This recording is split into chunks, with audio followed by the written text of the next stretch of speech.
Boston Celtics choked. Julius Randle's definitely an all-star, and the New York Knicks get a big victory. How's that for an intro? Hit the music. You are Locked On Knicks, your daily New York Knicks podcast, part of the Locked On Podcast Network, your team every day.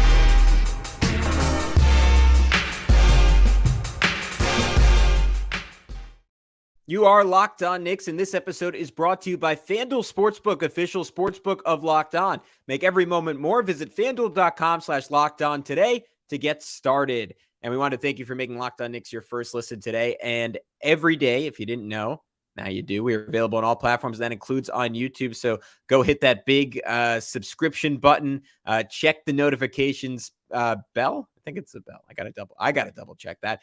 So you never ever miss an episode. But who's talking to you? I'm Gavin Schall, your favorite play-by-play broadcaster's favorite play-by-play broadcaster. Typically, I'd be joined by Alex Wolf, editor-in-chief of the Strickland, the greatest Knicks website in the world.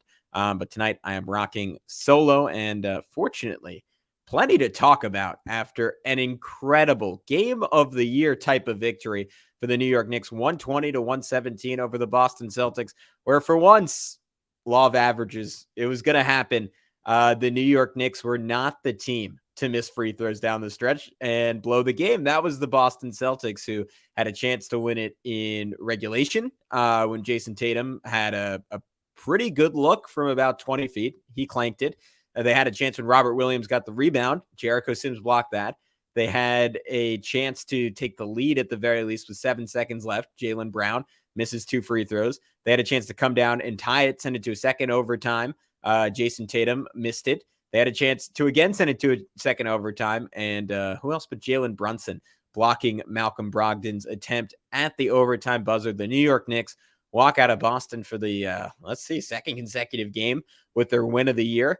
How about that? But how did we get there? So the Celtics went up by 15 in the first quarter. The Knicks behind some great shot making from Julius Randle and a revamped defensive scheme, and even more so than a revamped scheme, revamped execution as the game went along.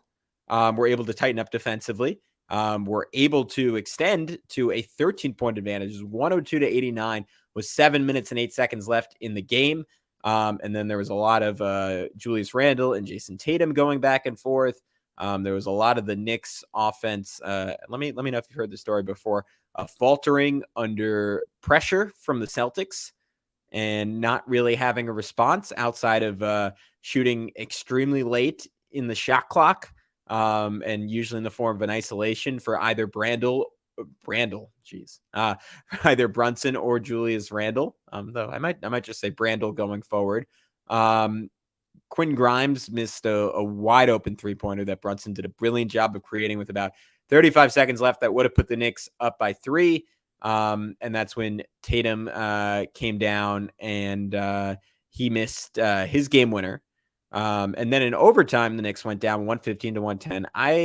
I thought it was over at that point. I'm gonna level with you guys. I did not have a good feeling in my stomach. It was sort of like, all right, we've seen this show before. Like, the Knicks have a valiant effort, but ultimately, due to Tibbs's hard charging style and an overall lack of depth, or at least a lack of trusted depth, the Knicks do not have enough down the stretch to pull off the victory. But that's not what happened. Julius Randle hit a massive 3 to make it 115-113.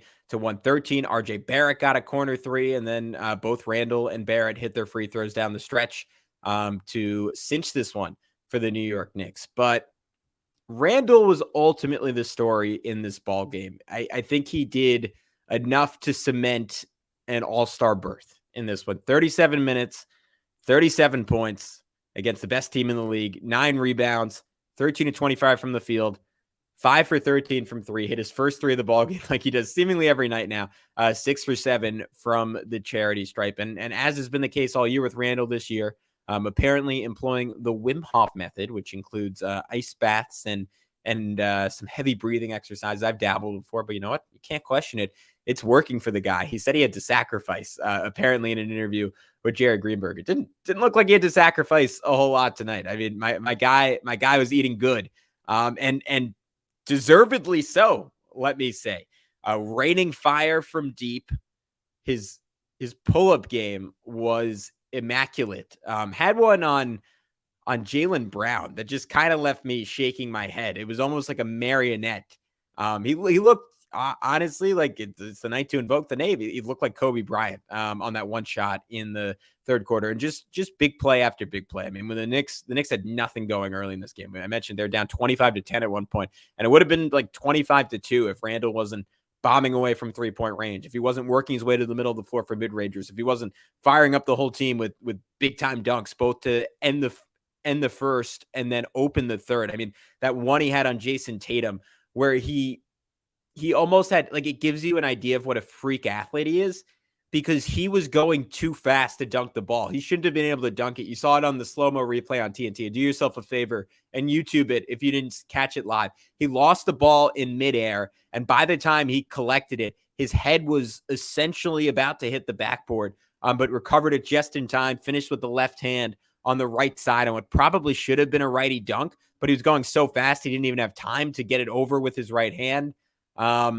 Just a ridiculous. I mean, when he's shooting this well, I don't really know how you cover him defensively, because he's getting these hard closeouts, and then you have this 270-pound bowling ball building momentum and flying towards the rim. He's up to 34 dunks this season. He had just 25 a year ago. 25 in his second team All-NBA season. He is just at a different level athletically. And then just some big shots in the second half, like hit a 3 to answer a 9-1 Celtics run after the Celtics tied the game up at 71. And that kind of got the third quarter spurt going for the Knicks. Hit again, when absolutely nothing was working, like hit a big elbow jumper with 3:15 left. Had that great offensive rebound inside the final 2 minutes and 30 seconds of the Jalen Brunson miss, just kind of circled around and hit a short fadeaway. He wasn't perfect in overtime. Like, he had a really bad panic pass versus a double team.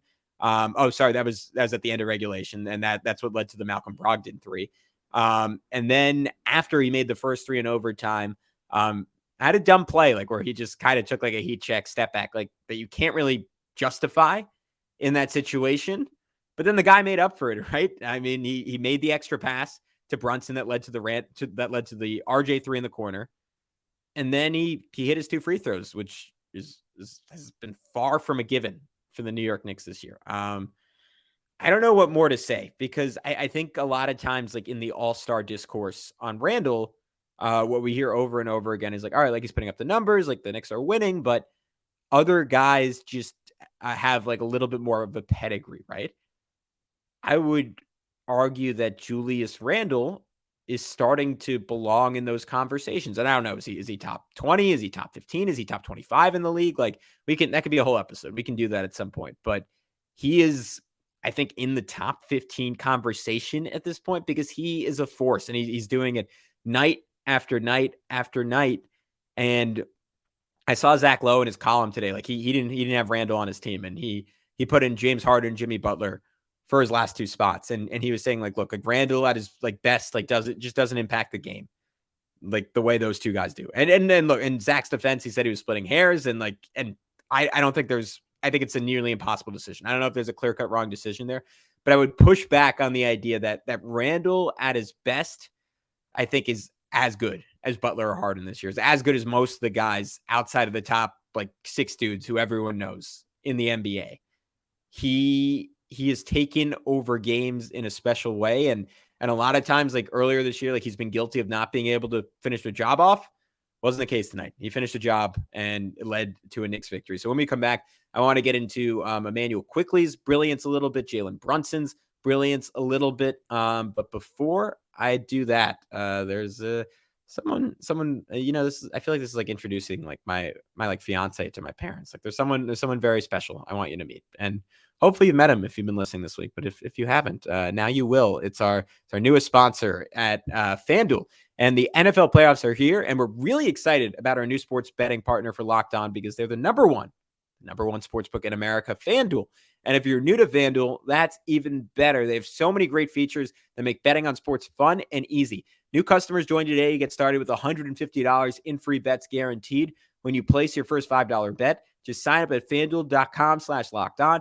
FanDuel is all your favorite bets, from the money line to point spreads to player props. Plus, you can even combine your bets for a chance at a bigger payout with a same game parlay.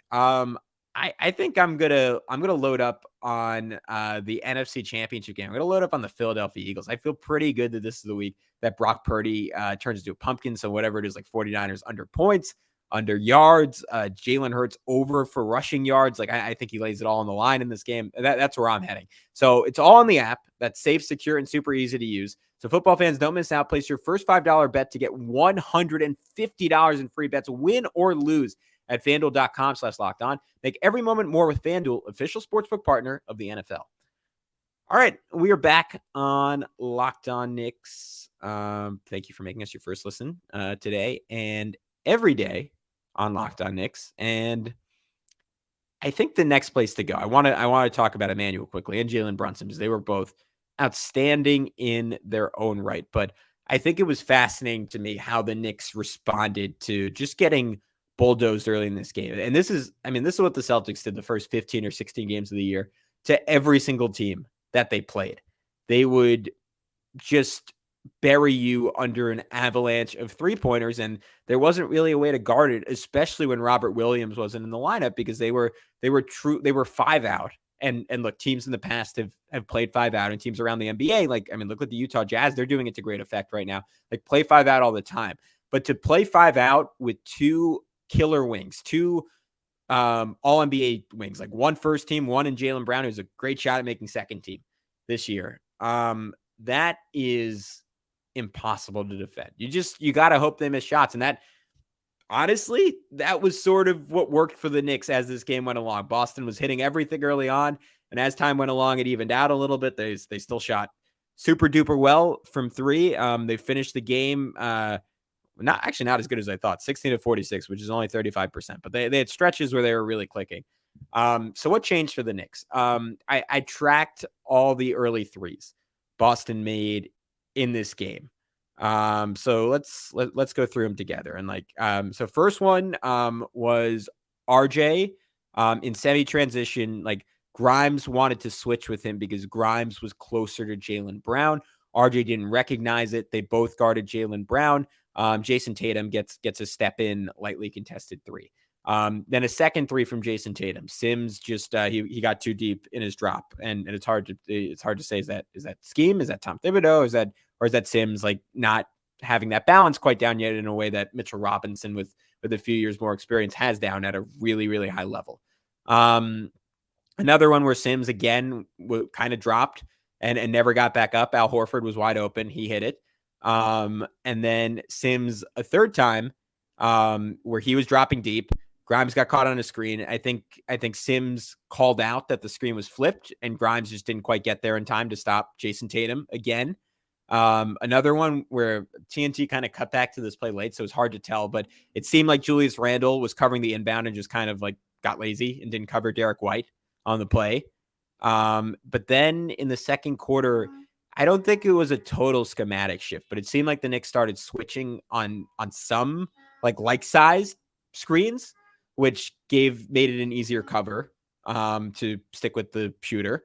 And then it was just more effort. And I mean, that's look, how did this 8-game winning streak, now it's 2 months ago, but how did this stretch of the Knicks playing really great basketball get started? It was because you had Quentin Grimes, Deuce McBride, and Immanuel Quickley playing on a string defensively. And sometimes people always say all right, Tibbs is in the wrong. Tibbs has to switch up the screen, off the screen, the scheme for the screens. And sometimes Tibbs is wrong, and especially offensively, sometimes he's wrong. But a lot of times, it's hard to play defense in the NBA. It's really, really hard to play defense with modern rules going up against an impossibly good offense. Maybe, I don't know if they're still there, but at points this year, the greatest offense in the history of basketball in the Boston Celtics. So it takes great effort and great execution. And the Knicks had that in the second quarter with those 3 guys just flying around, getting better contests. Law of averages evened out a little bit with the Celtics. They started missing a tiny bit, and the Knicks were able to take full advantage of that. And continued to down the stretch of this game. And even in overtime, the Celtics got a bunch of open threes. They went in down the stretch of the fourth quarter when the Celtics were coming back. They didn't really go in OT. And that was ultimately the difference for the Knicks. And you know what? There's nothing wrong with that. The Knicks are due for that. The 7-game series with the Celtics, if it comes down to that at some point this year, the Knicks will have some games where those shots are going in. They'll have some games where they're not, and the Knicks have a chance to win. Let's get to Quentin Grimes, or not Quentin Grimes. Let's get to Immanuel Quickley, because I thought he was incredible in the second quarter. I thought it was, maybe I throw this out too often and I need to keep a power ranking going, but I think it was the best quarter he played all year. I believe it was 12 points in the second quarter. He finished with 17 points, 5 rebounds on 7 of 12 shooting, 2 for 3 from 3, just 1 for 2 from the line for IQ. But I mean, he flashed some really good chemistry with Isaiah Hartenstein. They ran this little impromptu pick and roll near the rim that led to IQ getting a teardrop. And then had a couple of times where he put Derek White, who's a spectacular defender, just in the blender. Got him with a little hesitation dribble, and then got him on his hip. Got back middle for back-to-back floaters. Those were on 2 possessions in a row. And then had another one on Derek White where he drove. Hard stop, got Derek White to fly by him, a little pump fake, and then just drained the push shot.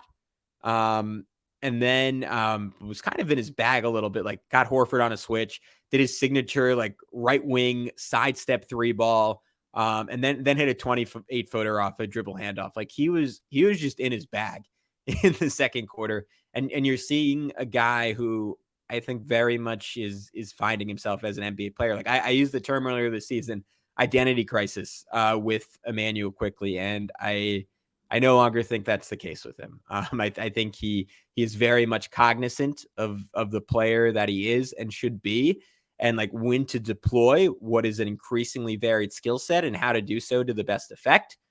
He is playing great basketball right now. Jalen Brunson. Let's take a 2-second break, and we will get to Jalen Brunson in just a sec on the Locked On Knicks podcast.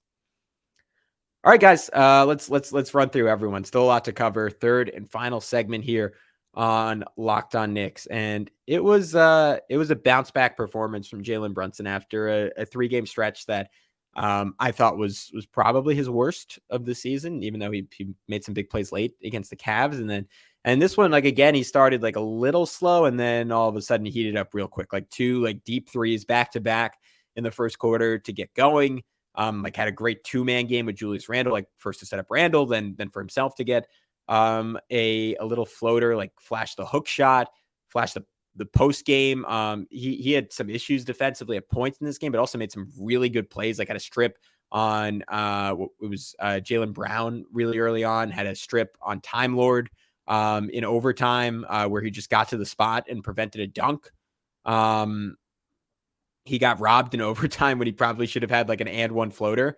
But part of the issue for Brunson down the stretch was he was not super duper effective in isolation. And I want to get to one of the Twitter questions we got for this pod. It's not that one. Here we go. From friend of the show, Adrian Chatham. Shout out, Adrian. We met seeing Batman together unintentionally. He says, is there any way we can, and if you're watching on YouTube, the question is up on the screen. So if you're in podcast form, you can always go check us out on YouTube too. Is there any way we can cut down on solo JB Randle sets at the end of games? It's sad because you can see teams just fall asleep watching the ISO. Smart teams are game planning for that. Nick Nurse used the Randle, having him spin into 3 defenders defense on JB to great effect.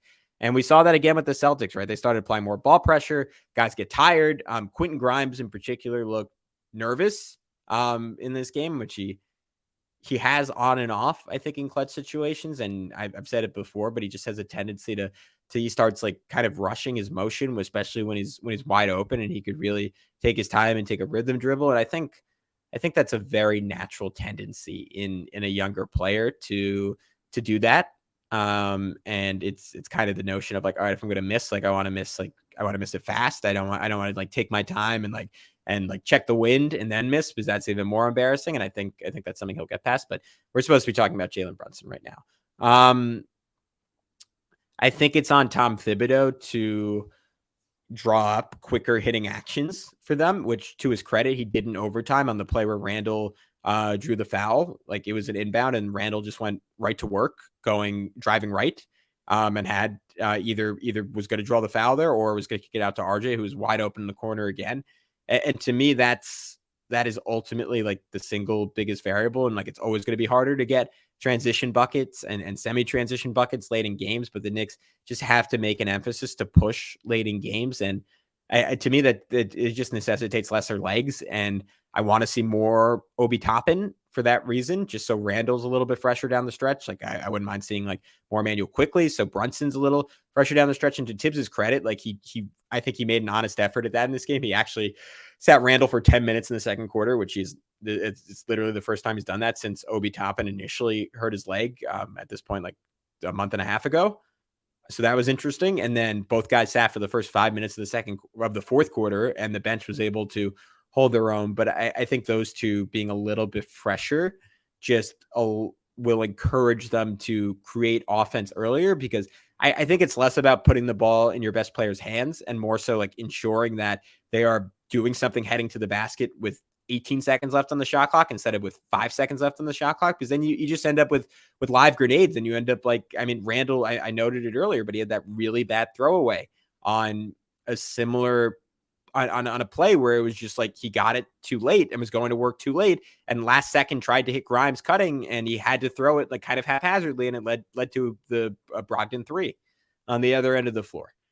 So that is going to keep happening if your stars are tired, and also like if you don't have some pet sets to run late in games. And to Tibbs' credit, like he ran like I think some half decent stuff. Like he at one point with 2 minutes left, like got Jalen Brunson one-on-one with Robert Williams, and Brunson just clanked a pretty open elbow jumper like that at points. Like getting your best player with a mismatch, like against a good defense, that might be the best you're going to get. So I think there is a middle ground there between Tibbs being a little bit more creative, but even more importantly, I think keeping guys fresher. And also the Knicks just have to develop some secondary options with some confidence. Like RJ Barrett is not as good of a 3-point shooter as Quentin Grimes, but he made it down the stretch where Grimes missed. And like, I don't know, like it's small sample size, but I would attribute some of that to confidence. Like RJ, like on a night where he was 5 for 17, like didn't hesitate, didn't look scared, shot it normally, while Grimes was just looked like a little shook. Jericho Sims, like he was shook in overtime. Like he missed out on a couple pretty clear-cut rebounds that he otherwise should have gotten, and made a couple of basic mistakes that, you know, at over time, like he's going to get better at and he's going to get more comfortable. But if you have Mitchell Robinson in that spot, maybe it's a little different. So I think there's a couple different things at play there. And I think just as an overarching statement for Jalen Brunson, who again was awesome in this game with 29 points on 12 of 25 shooting, like that is a night to write home about, with 7 assists and 4 rebounds and the game-winning block. But I think he desperately needs the All-Star break. All right, let's pop around a little bit. I thought the center play was much similar to Cavs game on the whole. Like outside of Sims in the first quarter was really good. Like iHeart had some great sequences, like had this big physical rebound and heavy traffic, hit RJ up the court for a jam, then hit Obi on a pinpoint outlet where Obi went behind his back to evade, I think it was Grant Williams, and then laid it in. That was an awesome move. Like iHeart had a nice block on Derek White as well. Sims, like as the game went along, had some really nice like switches onto Jason Tatum where he stuck with him, like took Tatum into his body and induced some tough shots for Tatum, some of which went in, some of which didn't. That's life when you're playing a top 6 or 7 guy in the league. Like that's what's going to happen. Had the great block to force overtime. He was great. On the whole, Deuce has been really good these last few games. Like he's getting back into stride. He's finding his confidence again. Like didn't hit a shot, but had 3 steals, 2 assists. The defense was fantastic, and I thought really drove the Knicks' success in the second quarter, where so many teams get roasted by Malcolm Brogdon in that Celtics second unit. Like Deuce was all over the place, and just gives the Knicks, like, I mean, it really is the combination of him and Quickley that just create a different energy. I mean, Quickley, there was a stat that came out today. He's 3rd in the entire NBA in net rating since his career started, and pretty much everyone else on the list is an All NBA guy. Like there is well, I'll say contagious swagger to having IQ out there, and I think Deuce gives him that on the defensive end. Grimes gives you a little bit of that. It is those guys are fearless, and man, I mean, history says it's not going to happen, but I just hope they get 6, 7, 8, 9, 10 years together with the Knicks, because I already am in love with those guys. I'm sure all of you listening are already absolutely in love with those guys. Obi Toppin. We did get a question on Obi Toppin from Big Daddy King Vol 2. He wants to know, why can't Obi be played in PNR? He just chills at the 3-point line to make spacing. I get it, but he could be a focal point.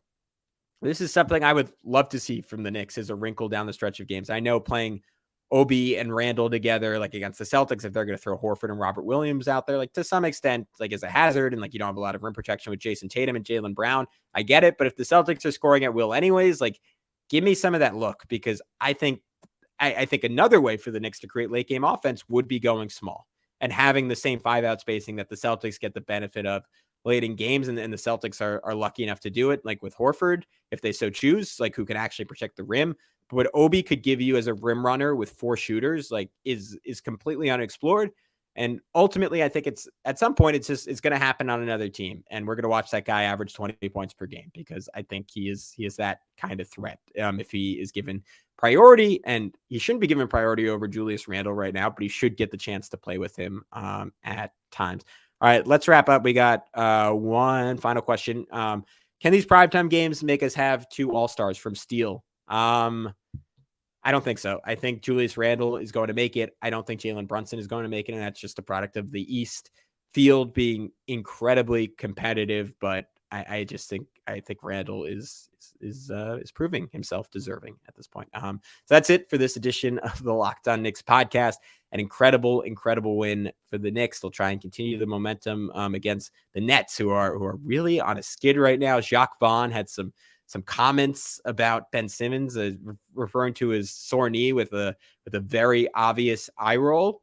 So things might not be so good in Brooklyn, and it could be a chance for the Knicks, a team of streaks all year, to find a 3-gamer on a week where many thought they might go winless. So that is pretty cool. But until next time, I'm Gavin Schall. This is Locked On Knicks. We'll talk to you soon. Peace out.